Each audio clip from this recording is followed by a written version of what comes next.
En el nombre del Padre, y del Hijo, y del Espíritu Santo. Amén. Ave María Purísima, sin pecado concebida. Virgen de la Encarnación, ruega por nosotros. Espíritu Santo, fuente de toda luz, ilumínanos.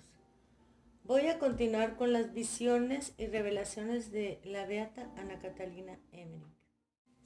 Vi construir una iglesia extraña y al revés de todas las reglas.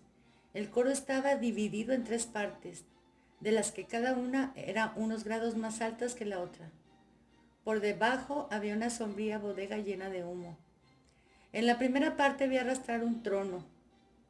¿Se acuerdan que quitaron el sagrario y pusieron en su lugar un trono? En la segunda, un barreño lleno de agua, la pila bautismal, me supongo. Solamente el agua parecía tener algo de santificado. Y en la más elevada, una mesa. Ok, quitaron los altares y pusieron mesas, porque ya no era un sacrificio, sino una cena.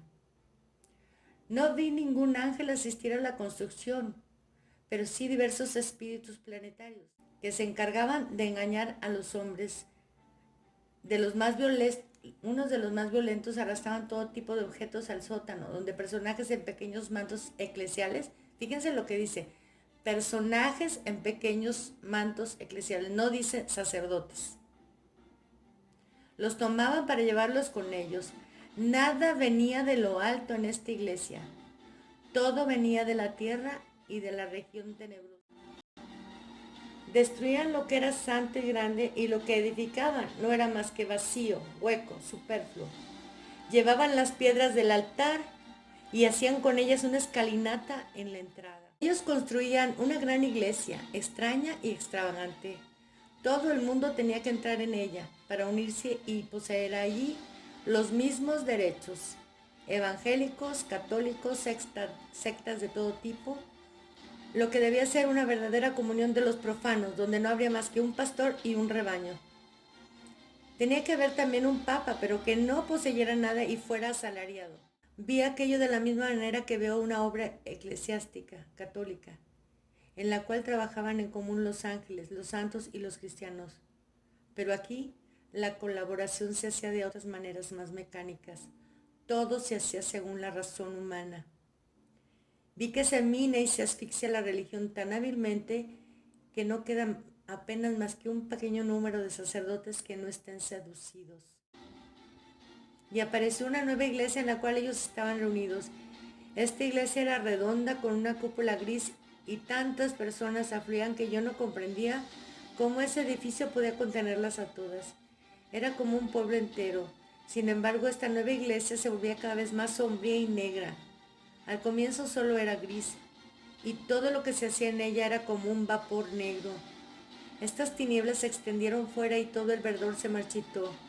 Varias parroquias de los alrededores fueron invadidas por la oscuridad y la sequedad, y el prado, a una gran distancia, se volvió como una sombría ciénega. Vi entonces varios grupos de gentes bien intencionadas correr hacia un lado de la pradera donde había todavía verdor y luz.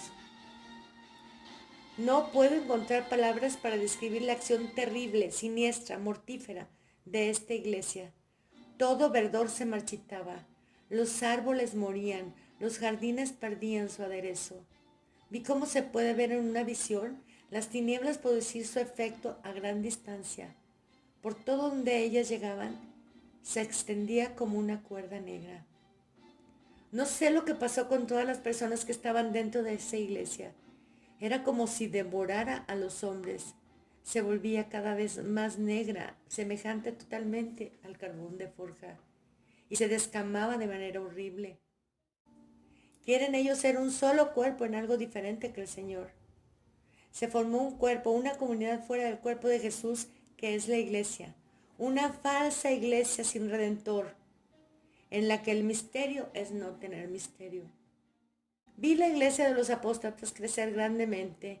Vi las tinieblas que partían de ella repartirse alrededor y vi muchas personas abandonar a la iglesia legítima y dirigirse hacia la otra diciendo, ahí todo es más bonito, más natural y más ordenado. Vi cosas deplorables, se jugaba, se bebía, se parloteaba, se seducía a las mujeres en la iglesia. En una palabra, se cometía allí todo tipo de abominaciones. Para una infinidad de personas que tenían buena voluntad, el acceso a las fuentes de la gracia del corazón de Jesús se encontraba impedido y cerrado por la supresión de los ejercicios de devoción, por el cierre y la profanación de las iglesias. Vi en una ciudad una reunión de eclesiásticos, de laicos y de mujeres, los cuales estaban sentados juntos, comiendo y haciendo bromas frívolas, y por encima de ellos una nube oscura que desembocaba en una planicie sumergida en las tinieblas. En medio de esta niebla había Satán sentado bajo una forma horrible, y alrededor de él tantos acompañantes como personas había en la reunión que ocurría debajo.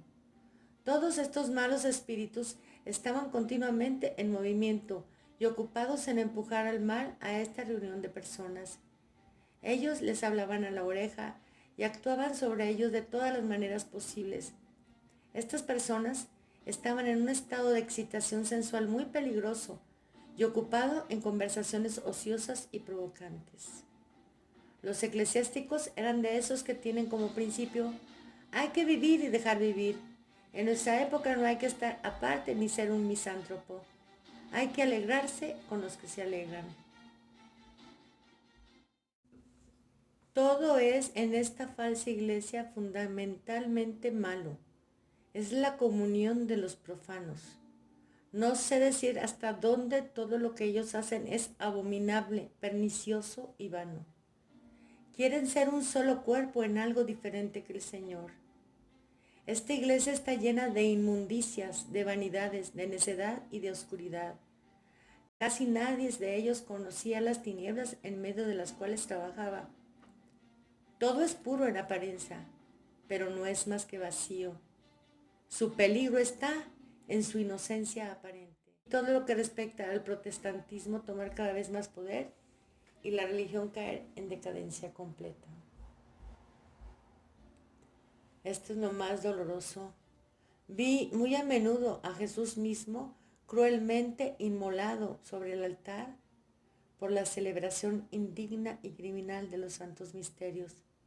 Vi ante los sacerdotes sacrílegos la santa hostia reposar sobre un altar como un niño Jesús vivo que ellos cortaban en trozos con la patena y que martirizaban horriblemente. Sumisa.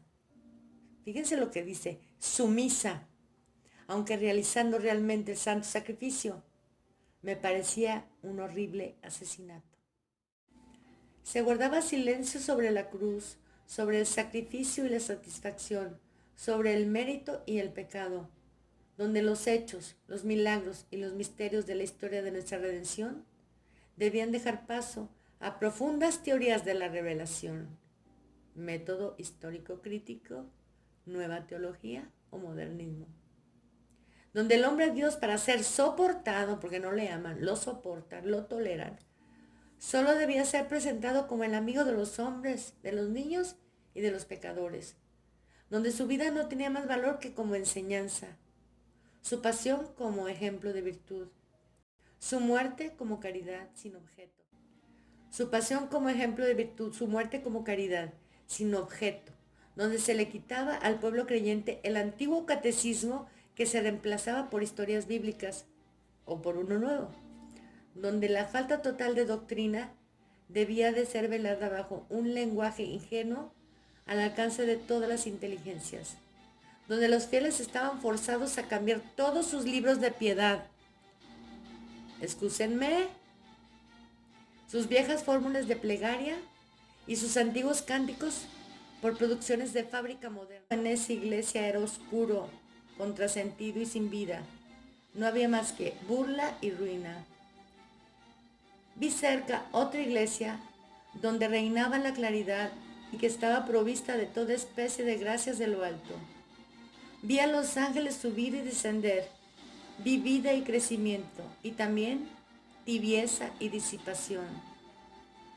Sin embargo, la iglesia tradicional, todo lo imperfecta u oscurecida que esté, para no saber la luz que le espera, era como un árbol lleno de savia, en comparación de la otra que parecía un baúl lleno de objetos inanimados. Esta era como un pájaro que planea, la otra como un dragón de papel, con una cola cargada de cintas y de letreros que se arrastraba como en rastrojo en vez de volar. Vi que muchos de los instrumentos que estaban en la nueva iglesia, como por ejemplo las flechas y los dardos, no estaban reunidos más que para ser empleados contra la iglesia viva. Hasta aquí la lectura, hermanas. Que Dios tenga misericordia de nosotros y que ilumine el entendimiento de todos aquellos que pretenden ser fieles, permaneciendo en la iglesia de los apóstatas. En nombre del Padre, del Hijo y del Espíritu Santo.